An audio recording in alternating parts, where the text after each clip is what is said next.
viewers, thanks for tuning in this Tuesday morning. I'm Samiksha Srivastava and you're watching the Morning Express. A lot lined up for you in this edition of our broadcast, starting with breaking news coming in.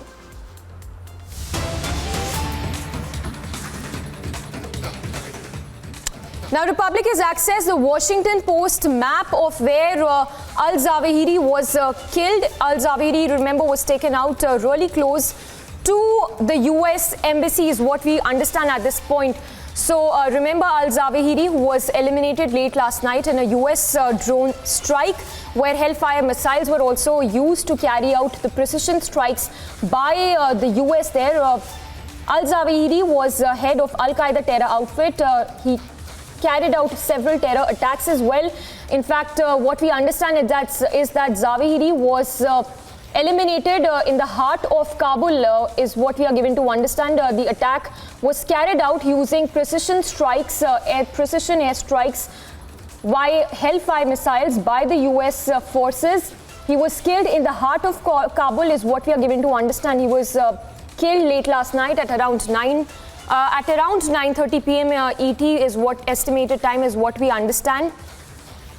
A lot of information trickling in. Remember, Zawahiri was head of Al-Qaeda terror outfit. It was on September 11, 2001 attacks, for which he was also the mastermind.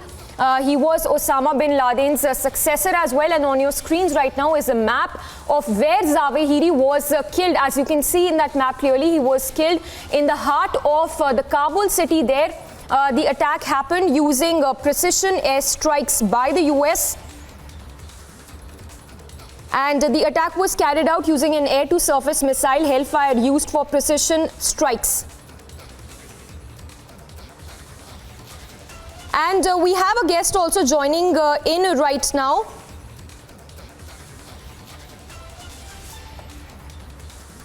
Major General Rajan Kochar is joining us. Major General, good morning. A big win there for the US, in fact for the world, because Zawahiri, as we understand, was one of the most wanted terrorists. If you could give us your first reaction. You're absolutely right. This is a major strike and a major victory for Biden, because his popularity has been on the decline for quite some time now. And this action of his is likely to, first of all, improve his rating. And secondly, it was at the right time, because Al-Qaeda was regrouping, and Zawahiri was a master strategist. After 2011, he was heading the Al-Qaeda, and he was trying to get close to Taliban. There were reports of his increasing communication with the Taliban, as well as extending the reach of Al-Qaeda in Western Africa also. So it was a very timely strike, and it also brings to focus the relevance of the United States in Afghanistan today. We had practically written off, or the media had practically written off the United States from Afghanistan, but this clearly shows that United States is closely monitoring the situation in Afghanistan, and whenever it so desires, it can launch a strike without getting into a warlike situation. And the role of Pakistan in helping the United States also cannot be discounted at this stage, because Pakistan is already on the grey list of the FATF and according to reports is likely to come out in the next meeting of FATF. So possibly this intelligence sharing between Pakistan and United States, because we need to understand one thing very clearly, that without intelligence, this strike could have been carried out so successfully.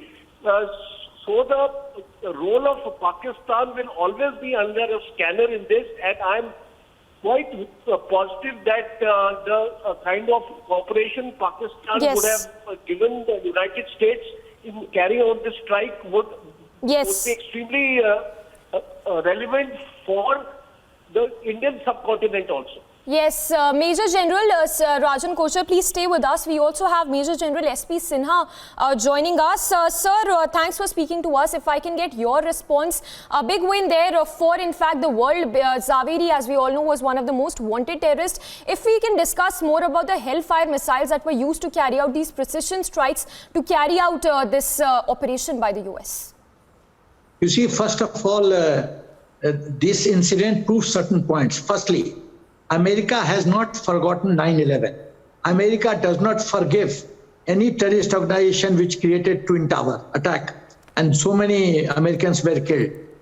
That is second. Third is, it proves availability of very, very sophisticated, high level of technology with America. It proves the effectiveness of CIA network, intelligence network. It proves CIAs can, at will, penetrate into inner core group of any terrorist organization. Because if you want to target Al-Zawahiri and kill him, and therefore you have to know the exact location of Al-Zawahiri. Where is he staying? In which room he is staying? And once, so for carrying out any such operation, there are three important factors. What is the location of target? How well he is entrenched? How well is he protected? How to break the shield of that protection? How to go about killing? And then with what methodology you use? Which weapon system do you use? So location was known by effective intelligence network. How to kill? America chose to use the drone. And let me tell you, drone is such a powerful platform weapon system that it can go undetected and seize the targets and destroy the target at its own will. Yes. So these three important factors have played a very important role. It also goes to prove that all is not well within Al-Qaeda, because maybe America must have used money power to ensure that exact intelligence network and location of Al-Zawahiri is known to them. Once location is known, then the operational planning gets into action. But the most important thing I would like to mention is that, yes, you have removed Al-Zawahiri, but for Al-Zawahiri, instead of Al-Zawahiri, somebody else will assume the command of Al-Qaeda. You see, if you really want to destroy the terrorism, the menace of terrorism from the map of this earth, then you have to go about in a very, very deliberate manner. And it is my belief that there has to be 3-point program how you can remove this menace from the map of the earth. Firstly, make terrorist organization leaderless. Secondly, you get after all this terrorist organization and continue weakening them. Thirdly, you ensure that money power, that terror funding does not take place, because from somewhere these terrorist organizations are getting money, and that is the source of their power. That is why they can buy weapons, they can train their jihadis. All these factors accrue from the fact that they have money. So until unless the whole world, all the powerful nations of the world get into action like this, I think this is one important chapter which America has achieved. But there are many important chapters to be achieved. Yes. The single achievement should not give consolation to America that all is well. The battle has just started.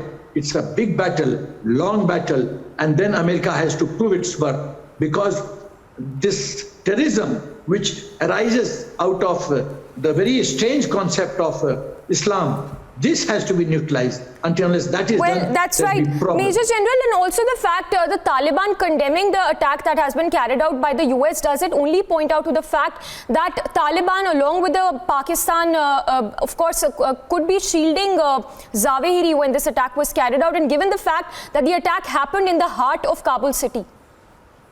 You see, there are two angles to it. Firstly, it's my belief that Taliban, by making this statement that their airspace has been violated, Taliban, the Afghanistan government is trying to show its concern and trying to show its support for Al-Qaeda. They don't want to annoy Al-Qaeda, otherwise it will have serious ramifications within Afghanistan. But it's my belief that there are few elements within Taliban who are happy with this development of this elimination of Al-Zawahiri. So this, if you feel that Taliban as an organization is 100% one team, I personally feel it may not be correct to interpret this.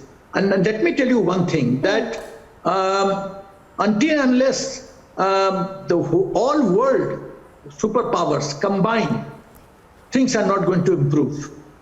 Because you replace Al-Zawahiri, Osama bin Laden went, Al-Zawahiri picked up the command. Yes. Al-Zawahiri has gone, somebody else will pick up the command.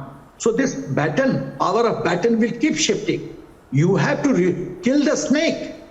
You have to kill the snake by Well, that's right. Major General, yes, appreciate your point there. Just stay with us. Let's once again listen into what President Joe Biden had to say on carrying out this attack in which Zawahiri was eliminated.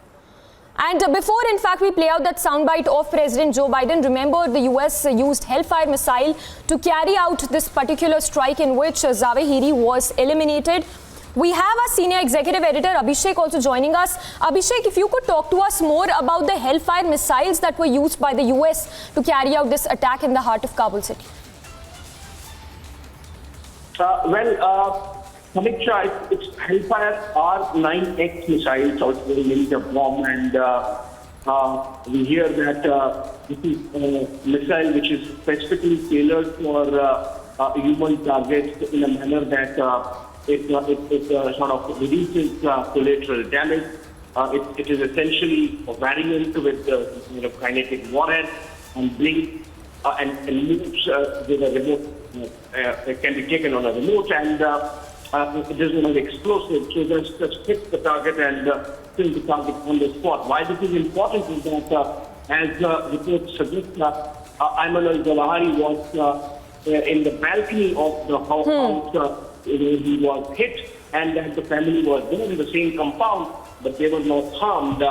And that's significant because which means that, which indicates a very specific intelligence and information that the CIA had before carrying out this strike. Also remember, President Biden in the statement between place had clearly said that he was shown a model, a scale model of the house which was hit, where Ayman al-Zawahiri was hit in the Situation Room in the White House, which means they had expressed it doing for them, and that shows that the over-the-horizon capability of the United States, which was put under doubt. Remember when the United States was exiting, and after an Al-Qaeda strike at the airport, which killed 7 U.S.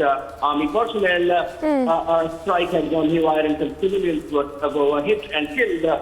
So I think in that sense, this really brings focus back on the U.S. capabilities and things that still on top of things despite not having boots on the ground. Remember, there are no soldiers of the United States in Afghanistan now. In fact, only last week, the U.S. has opened its embassy in the Sharjah place, going there like everyone else is normalizing the relationship, given the fact that the Taliban regime is going to be there for a while. But what is important is that Ayman al-Zawahiri had moved into Kabul during the Taliban regime, and that really raises doubts about the intent of Taliban, or you can question their intent when they make statements like their soil is not going to be used for terror. The fact that Ayman al-Zawahiri moved into Kabul only after Taliban took over. Yes. There are clearly elements within the Taliban regime and the Kabul government that are shielding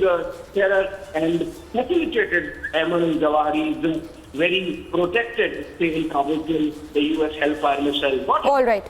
Yes. Abhishek, thank you so much for getting us all those details. So the top focus now, the role of Pakistan as well as Taliban, which is now under scanner with regard to shielding of Zawahiri, who's now been eliminated by the US forces. Slipping into a very short break. On the other side, we'll continue to get you all the latest reactions after Al-Zawahiri was eliminated by the US forces in the heart of Kabul city.